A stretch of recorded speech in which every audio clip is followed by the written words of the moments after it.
Intermittent reinforcement. You know what's more addictive than consistent love? Inconsistent love. When someone treats you badly most of the time, but occasionally gives you exactly what you need, your brain doesn't register it as a red flag. It registers it as a reward worth chasing. This is intermittent reinforcement, and it's the same psychological mechanism that makes slot machines so addictive. You don't know when the next payoff is coming, so you keep pulling the lever. In relationships, that lever is staying, trying harder, giving one more chance. Every time your partner has a good day or shows you affection after weeks of coldness, your brain gets a massive dopamine hit. That spike is actually stronger than the steady dopamine you'd get from consistent kindness because unpredictability creates anticipation, and anticipation amplifies reward. Casinos built empires on this exact principle.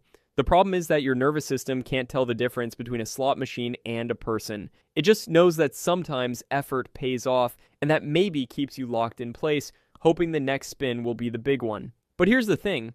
Relationships aren't supposed to feel like gambling. If you're constantly wondering whether today will be good or bad, whether it'll be warm or cold, whether you'll get affection or rejection, you're not in a relationship. You're on a variable ratio schedule, and your brain is hooked on the uncertainty. Abandonment fear. Sometimes you stay because the thought of them leaving is worse than the reality of staying. This isn't the same as loving them. This is abandonment fear, and it's rooted in a much deeper anxiety about being alone or being rejected. People with anxious attachment patterns learned early, maybe from inconsistent caregiving, maybe from a parent who was emotionally unavailable, maybe from repeated rejection, that they need to earn love. That affection is conditional. That being left is the natural consequence of not being enough. They adjust themselves constantly to prevent the abandonment they're terrified is coming. It's exhausting and it never works because you can't control someone else's feelings by being smaller, quieter, more accommodating, or more helpful.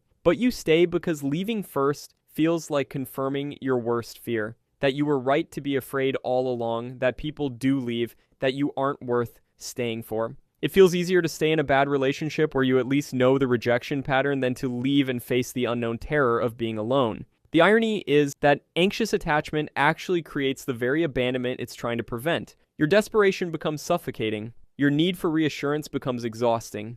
And your partner, feeling the weight of being responsible for your emotional stability, often does leave. But the problem isn't that you needed too much. The problem is that you were trying to earn basic respect and kindness instead of expecting it as a baseline. Abandonment fear keeps you performing instead of existing, accommodating instead of communicating, and begging for scraps instead of demanding a seat at the table. And the saddest part is that the relationship you're so terrified of losing is often the very thing that's teaching you that you're not worth keeping. Sunk cost fallacy. There's this concept in economics called the sunk cost fallacy. Basically, the more you invest in something, the harder it becomes to walk away, even when walking away is clearly the right move. In relationships, this translates to years feeling like currency you can't get back. You've already put in 3 years, 5 years, a decade. You've invested time, energy, emotions, plans, dreams. Walking away feels like admitting all of that was wasted. So you stay, not because the relationship is good, but because leaving would mean accepting that the time you already spent is gone. But here's the brutal truth. That time is already gone, whether you stay or leave. Staying doesn't redeem it, it just adds more time to the pile. The sunk cost fallacy tricks you into thinking that if you just invest a little more, everything you've already put in will suddenly pay off. It's the same logic that keeps people at a poker table after they've lost thousands. Just one more hand, just one more year, just one more chance to make it work. Except relationships aren't investments that mature with time. They either work or they don't, and time doesn't fix fundamental incompatibility or mistreatment. You're not honoring your past by staying in something that's hurting you. You're just compounding the loss. Future faking. When someone keeps promising that things will get better later, you end up living in a future that never arrives. Future faking is when your partner constantly dangles the relationship you want just out of reach. When work calms down. When they finish school. When the stress passes. When they deal with their issues. When. And you stay because you're not actually in a relationship with who they are right now. You're in a relationship with who they say they'll become. The problem is that potential isn't the same as reality, and hope isn't the same as evidence. You're investing in a version of them that doesn't exist yet and might never exist. Meanwhile, the present moment keeps slipping by, and you keep telling yourself that soon, any day now, things will change. Future faking works because it costs nothing to promise and everything to deliver. Your partner gets to keep you without actually changing. and you get to keep hope without actually getting what you need. It's a perfect trap because you're not staying for what is. You're staying for what could be. And as long as they keep the promise alive, you'll keep waiting. The thing is, when someone wants to change, they change. When someone wants to commit, they commit. When someone wants to treat you well, they treat you well. Not eventually. Not someday. Now. If the future they're promising has been 6 months away for 2 years, it's not a future. It's a stalling tactic. Identity fusion. At some point, you stop knowing where you end and they begin. Your preferences become their preferences. Your friends become their friends. Your schedule revolves around their schedule. This is identity fusion, and it's one of the most insidious reasons people stay in relationships that don't work. You've woven your sense of self so tightly around this person that leaving them feels like losing yourself. You don't remember what you liked to do before them. You don't know who you'd be without them. Your identity is fused with the relationship, and the idea of extraction feels like amputation. This usually happens gradually. You make small compromises. You adjust your personality to keep the peace. You prioritize their needs over yours so often that eventually you forget you have needs. And then one day, you look in the mirror and you don't recognize yourself, but you also don't know how to get back to who you were. The relationship has become your entire world, and leaving would mean rebuilding everything from scratch. Identity fusion is different from healthy interdependence. Healthy interdependence means you're connected but still distinct. Identity fusion means you've disappeared into someone else's life and called it love. And the terror of facing yourself as an individual again, of having to rediscover your own preferences and make your own decisions, feels bigger than the pain of staying in something that's slowly erasing you. By the way, if you're finding this helpful, I post content like this regularly. I'd appreciate it if you subscribed. Thanks. Social proof. Sometimes you stay because everyone else thinks you're perfect together. Your friends love them. Your family adores them. Social media sees the highlight reel and thinks you've got it all figured out. And somewhere along the way, other people's perception of your relationship starts mattering more than your actual experience of it. This is social proof, the psychological phenomenon where we look to others to determine what's correct or valuable. When everyone around you validates your relationship, leaving feels like you're the problem, like you're the only one who can't see how good you have it. So you start performing happiness, you keep up appearances, you laugh at their jokes in public and cry in private. You curate the image because dismantling it would mean admitting to everyone that it wasn't real. It would mean fielding questions, explaining yourself, watching people's faces fall when you tell them it's over. The weight of collective approval becomes another chain, keeping you in place.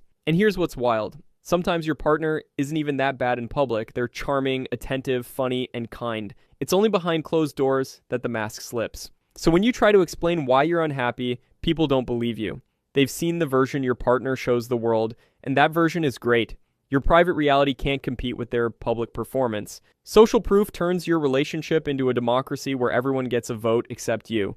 Judgment dread. You know what keeps people in bad relationships almost as much as love? The fear of hearing, "I told you so." You stayed when your friends warned you. You defended them when your family raised concerns. You insisted everything was fine when people asked if you were okay. And now leaving would mean admitting you were wrong. It would mean facing the people who saw the red flags you ignored and validating every concern they raised. That's judgment dread, and it's incredibly powerful.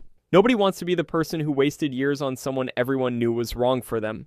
Nobody wants to confirm that they ignored good advice and suffered the predictable consequences. So you stay, partly because leaving feels like a public humiliation, like standing up in front of everyone and announcing that you failed, that you were foolish, that you should have listened. The imagined moment of telling people it's over becomes this massive, mortifying event in your mind. You picture their reactions, their pity, their quiet satisfaction at being right, and that anticipated shame feels worse than the actual unhappiness you're experiencing. But here's the thing. The people who genuinely care about you don't want to be right. They want you to be okay, and they'll be relieved, not smug, when you finally leave. The judgment you're terrified of exists mostly in your own head. Rescuer complex. Some people stay because leaving would mean abandoning someone who needs them. You're not in love. You're in caretaker mode.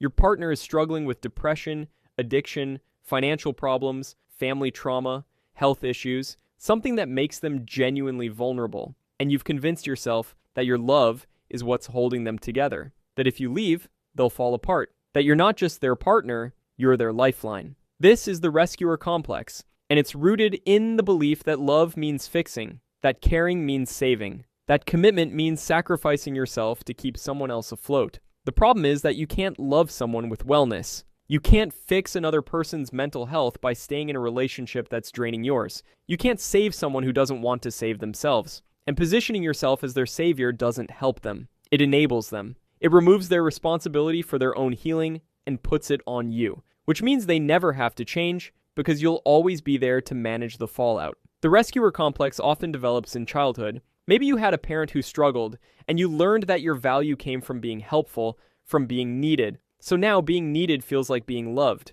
But relationships built on rescue aren't relationships. They're unpaid therapy positions you can't quit. And the cost is that you mistake obligation for love, codependency for commitment, and exhaustion for devotion. Financial entanglement. Let's talk about the practical stuff nobody wants to admit keeps them stuck. You share a lease, you've got joint bank accounts, your car is in their name, your phone is on their plan, you've got a dog together, and neither of you wants to lose the dog. Financial entanglement is one of the most straightforward reasons people stay, and it's surprisingly powerful. Leaving isn't just an emotional decision, it's a logistical nightmare. You'd need the first month's rent, last month's rent, a security deposit. You'd need to untangle your credit, close accounts, split belongings. You'd need to figure out who keeps the furniture you bought together, who gets the dishes, who takes the TV. And if you don't have savings or family support, leaving can feel financially impossible. You're not just walking away from a person, you're potentially walking away from housing stability, and that's terrifying. Money isn't romantic to talk about, but it's real. It's the reason some people spend years planning their exit, saving in secret, waiting for tax returns or bonuses. It's why leaving sometimes takes longer than anyone on the outside understands. Because untangling a shared life takes resources, time, and a level of financial independence that not everyone has. And when you're already emotionally exhausted from a bad relationship, the idea of also navigating the financial maze of separation feels overwhelming enough to make you stay. Optimism bias. Your brain is really good at convincing you that you're the exception, that your relationship is different, that other people's bad endings won't be your bad ending because you're special, you're trying harder, you understand each other better. This is optimism bias, the cognitive tendency to believe that negative outcomes happen to other people, not you. Even when you're seeing the same red flags that destroyed your friend's relationship, you tell yourself your situation is unique. They didn't fight for it hard enough. They gave up too soon. They weren't really in love. But you're different. This bias also makes you selectively remember the good times with perfect clarity, while the bad times blur into vague unpleasantness. You remember the one amazing weekend and forget the 3 miserable months surrounding it. You remember the apology and forget the behavior that necessitated it. Your brain cherry-picks evidence that supports staying and discounts evidence that supports leaving. Optimism bias isn't stupidity. It's a feature of human psychology designed to keep us hopeful and forward-moving. But in relationships, it can keep you chasing a version of partnership that existed briefly at the beginning and never came back. You keep thinking you can return to that initial magic if you just try hard enough, communicate better, love harder. But sometimes the beginning was the anomaly, not the middle. Sometimes the relationship you're mourning never really existed outside those first few months, and optimism bias keeps you investing in a memory instead of accepting the reality standing right in front of you. If this resonated with you, consider subscribing so you don't miss future uploads. Thanks for watching.